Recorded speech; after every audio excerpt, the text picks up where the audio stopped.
Assalamu alaikum dear students. Today's our topic is heat of fusion. What is mean by heat of fusion? Today we will discuss about the heat of fusion, heat of vaporization, and how vaporization is cooling process. What is the factors which affect the evaporation process? What is mean by boiling point and so on. So listen to me carefully. In this chapter you can see there's the definition of latent heat of fusion. Latent heat of fusion is what? This is also known as enthalpy of fusion. What is mean by enthalpy or latent heat? So आज हम इसको describe करते हैं कि latent heat का मतलब क्या होता है. Dear students, latent heat आपके पास सिंपली क्या है?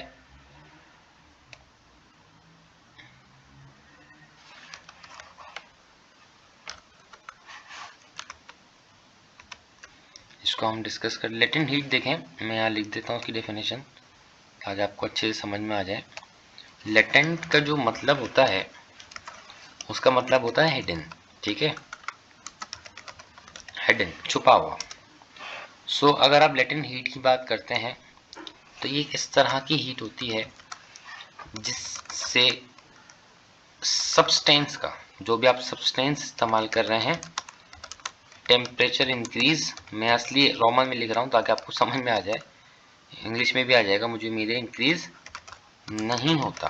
ठीक है, सो आपके पास ये एक ऐसी हीट जिससे क्या होता है, सिंपली टेम्परेचर इंक्रीज नहीं होता, लेकिन जिस सब्सटेंस को ये हीट दी जाती है, प्रोवाइड की जाती है, उस सब्सटेंस का स्टेट चेंज हो जाता है. ठीक है, सो इसलिए what is mean by latent heat of fusion? This is heat of fusion is also known as enthalpy of fusion. अब आगे जाके इसको मजीद डिफाइन किया जा रहा है और हम वो डिफाइन करते हैं किस तरह से कि it is the amount of energy, ये एक अमाउंट ऑफ एनर्जी है that must be supplied to a solid substance. मतलब जो किसको सप्लाई करनी चाहिए, सॉलिड सब्सटेंस को अगर हम सप्लाई करें, that must be supplied to solid substance typically in the form of heat. अच्छा, हीट किस तरह से आपने ट्रांसफर करनी है? इन द फॉर्म ऑफ हीट. आगे बताया जा रहा है कि अगर हम सॉलिड को हीट ट्रांसफर करते हैं तो उसके साथ क्या होता है, in order to trigger a change in physical state and convert it into a liquid. So when the pressure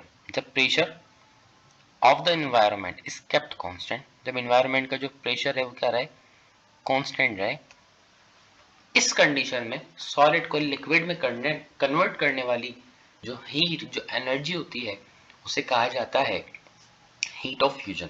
जैसे कि अब आपको यहाँ एग्जांपल मैंने लिखी है कि तो लेटेंट हीट ऑफ फ्यूजन, जो लेटेंट हीट ऑफ फ्यूजन होती है of 1 kilogram of water, 1 kilogram water की, which is the amount of heat energy that must be supplied to convert 1 kilogram of ice without changing the temperature of the environment, which is kept at 0 degrees Celsius, is 333.55 kilojoules. ठीक है, तो यहाँ से लेकर आप यहाँ तक point देख सकते हैं. मतलब ये कि अगर आपके पास 1 किलोग्राम वाटर है और उस 1 किलोग्राम वाटर को, या 1 किलोग्राम आइस है, उस 1 किलोग्राम आइस को आप कन्वर्ट करना चाहते हैं in the form of liquid, so you are suppose to give या supply energy. How much energy? 333.55 kilo joules to convert this 1 kilogram of ice in 1 kilogram of water. So यहाँ पर भी मैंने एक डेफिनेशन लिखी हुई है, the energy required to change the substance from solid to liquid. ठीक है, this is known as heat of fusion. अब हीट ऑफ वेपराइजेशन क्या होती है, अब इसको भी आज हम डिस्कस कर लेते हैं. ये छोटे छोटे टॉपिक्स हैं तो इसीलिए इसको एक ही लेक्चर में हमने डिस्कस करना है. ठीक है dear students, the heat of vaporization. Heat of vaporization, ये कलर थोड़ा सा लाइट है. Heat of vaporization is the quantity of heat that needs to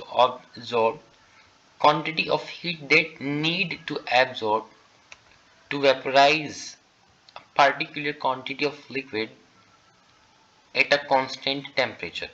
atmospheric temperature की बात हो रही है यहाँ पे, ठीक है. If the solution of vapors and liquid states are compared, the kinetic energy of the steam is proved to be higher than the kinetic energy of the fluid. क्या मतलब है भाई? इसका मतलब ये है कि आपके पास हीट ऑफ वेपराइजेशन क्या है. हीट ऑफ वेपराइजेशन आपके पास एक ऐसी एनर्जी है जो लिक्विड को वेपर्स के अंदर कन्वर्ट करती है without changing temperature. Particular liquid constant temperature, ठीक है. पहले ही सेकंड इसकी लाइन में मैंने लिख दिया था. दूसरी इसमें जो बात हमने डिस्कस की है वो बात ये है कि वाटर को जब टेम्परेचर प्रोवाइड किया जाता है तो उसके मॉलिक्यूल्स के अंदर काइनेटिक एनर्जी होती है. चाहिए एमसीक्यूज आते हैं इस तरह के, तो उस पर जरा गौर दीजिएगा. लेकिन जब वो वाटर हीट ऑफ वेपराइजेशन उसके अंदर ऐड हो जाए, वो वाटर कन्वर्ट हो जाए वेपर्स के अंदर, तो बताएं उस वेपर के अंदर काइनेटिक एनर्जी ज्यादा होगी या उस वाटर के मॉलिक्यूल में जिसको हम टेम्परेचर प्रोवाइड कर रहे हैं. तो डियर स्टूडेंट्स, इसका आंसर हमारे पास ये है कि जो गैस के मॉलिक्यूल्स होते हैं वो लाइटर होते हैं लिक्विड के मॉलिक्यूल्स से. उनकी डेंसिटी भी कम होती है, उनके दरमियान में इंटर मॉलिक्यूलर डिस्टेंस भी ज्यादा होता है, जिसकी वजह से वो सेम टेम्परेचर पर सेम अमाउंट ऑफ हीट पर ज्यादा वाइब्रेट हो सकते हैं. इसीलिए उनके अंदर ज्यादा काइनेटिक एनर्जी पाई जाती है और यही हमने यहाँ डिस्कस किया. इन अदर वर्ड्स, दूसरे अल्फाजों में, जो heat of vaporization is total amount of heat required. अब देखिए इसमें आपको एक पर्टिकुलर डेफिनेशन बताई जा रही है.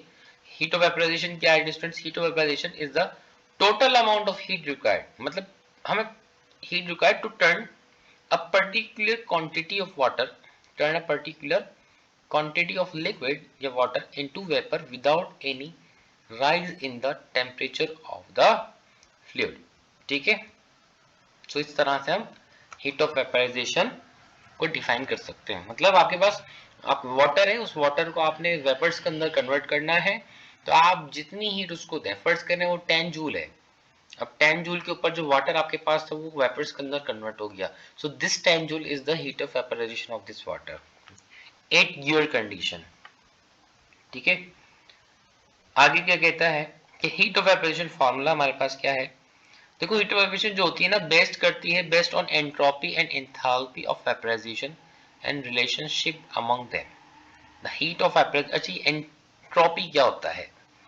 अब फर्ज करें आपके पास ये एक कोई भी बॉक्स है, ठीक है, और आज हम एंट्रोपी पढ़ लेते हैं इसके अंदर की एंट्रोपी क्या है. और इस बॉक्स के अंदर ना पहले कोई भी ब्लैक कलर का लिक्विड है, कोका कोला है, ठीक है. इस तरह से आपने इसमें कोका कोला डाल दी, मतलब ये फिल है इस तरह से. और नीचे आपने जो एम्प्टी स्पेस उसके अंदर स्प्रिंग बोतल डाल दी, इसको आपने कलर कर दिया अच्छी तरह से. ओके, हो गया. अब आपने इनको शेक करें. क्या करें इनको? आप इसको अब शेक करें, ठीक है. जब आप इसको शेक करेंगे तो लाजमी सी बात है क्या होगा कि ये मिक्स हो जाएंगे. क्या हो जाएंगे? ये मिक्स हो जाएंगे, ठीक है. अच्छा, जब ये मिक्स होंगे तो मिक्स होने के बाद क्या होगा कि ब्लैक और जो रेड कलर है ये आपस में एक्सचेंज हो जाएंगे. This is not entropy. किसी भी चीज का ऑर्डर चेंज कर देना एंट्रोपी कहलाता है. अच्छा, एंथैल्पी हमारे पास क्या है? हीट ऑफ फ्यूजन है. सो एंट्रोपी और एंथैल्पी का जो रिलेशनशिप है वो हीट ऑफ वेपराइजेशन का फार्मूला में बताता है. जैसे HV is equal to Q by M. अच्छा, HV हमारे पास क्या है? वेपराइजेशन ऑफ हीट है, ठीक है, वेपराइजेशन हीट है. आगे Q हमारे पास क्या है वो भी हम डिस्कस कर लेते हैं. तो यहाँ पे हमें बताया जा रहा है कि what is mean bye Q. Q is the heat जो हम इसको प्रोवाइड कर रहे हैं. M is the mass of the substance. So heat of vaporization clear है. अब देखिए इसके अंदर ना आपको पता है पिक्चर के जरिए एक चीज समझाई जा रही है कि आपके पास एक सॉलिड है, ठीक है. इस पिक्चर में आपको क्या समझाया जाता है? इसमें आपको ये दिखाया जाता है दोस्तों, आपके पास एक सॉलिड है. ओके, आपने सॉलिड को क्या किया भाई? हीट सप्लाई की, ठीक है. ये आप क्या कर रहे हैं? इसको हीट सप्लाई कर रहे हैं। हीट सप्लाई करने से ये जो सॉलिड है किस में कन्वर्ट हो रहा है, ये लिक्विड के अंदर कन्वर्ट हो रहा है। और जब सॉलिड लिक्विड में कन्वर्ट हो by supplying some amount of heat, उसे कहा जाता है हीट ऑफ फ्यूजन। अब देखो आगे क्या जा रहा है भाई, ये जो लिक्विड है ना किस में कन्वर्ट हो रहा है, गैस के अंदर, मतलब वेपर्स के अंदर कन्वर्ट हो रहा है। आपको ये पिक्चर दिखाई जा रही है। So when liquid converts into gas by giving some amount of energy, so this energy is known as heat of vaporization. Vaporization means निकला है वेपर से, ठीक है। तो ये पिक्चर इस तरह से हम डिफाइन कर सकते हैं।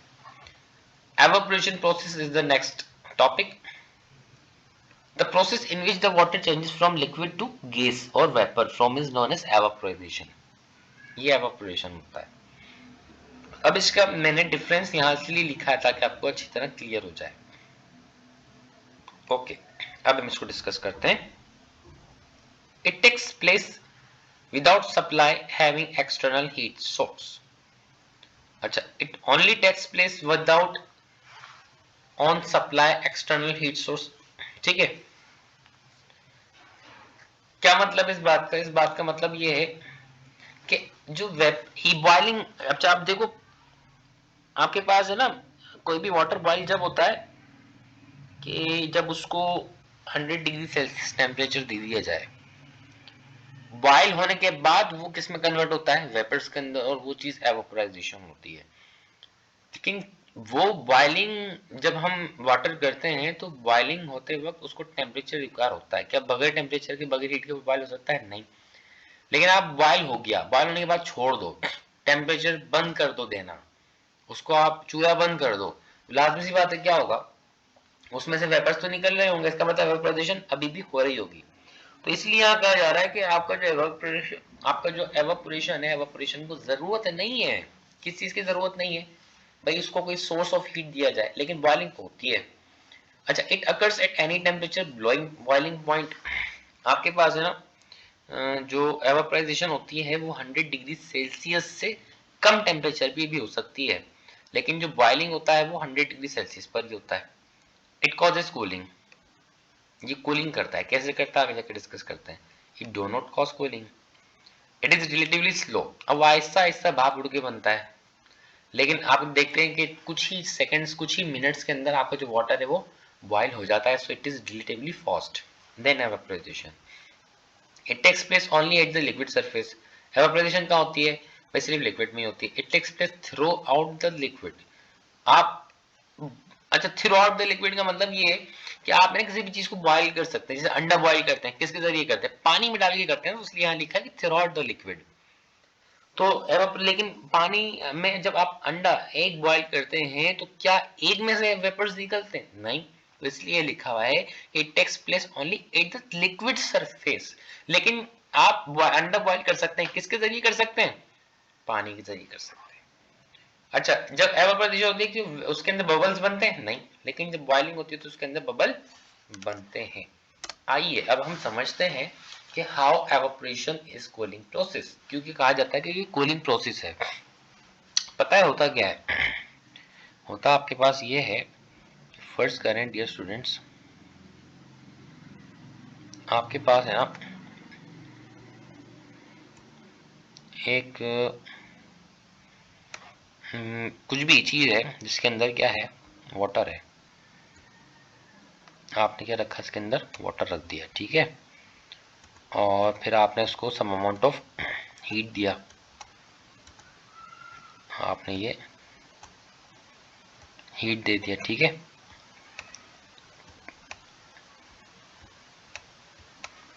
ओके, अब आपने इसको लेट सपोज कितना टेम्परेचर दिया, T is equal to 50 degree Celsius. अब इसके अंदर ना बहुत सारे लिक्विड होंगे इस तरह से, सॉरी मॉलिक्यूल्स होंगे, ठीक है ना, इसके अंदर बहुत सारे मॉलिक्यूल्स मौजूद होंगे। अच्छा, कुछ ही टाइम बाद इसके अंदर से भाप बनना स्टार्ट हो जाएगी, इस तरह से इसमें मॉलिक्यूल होंगे, ठीक है।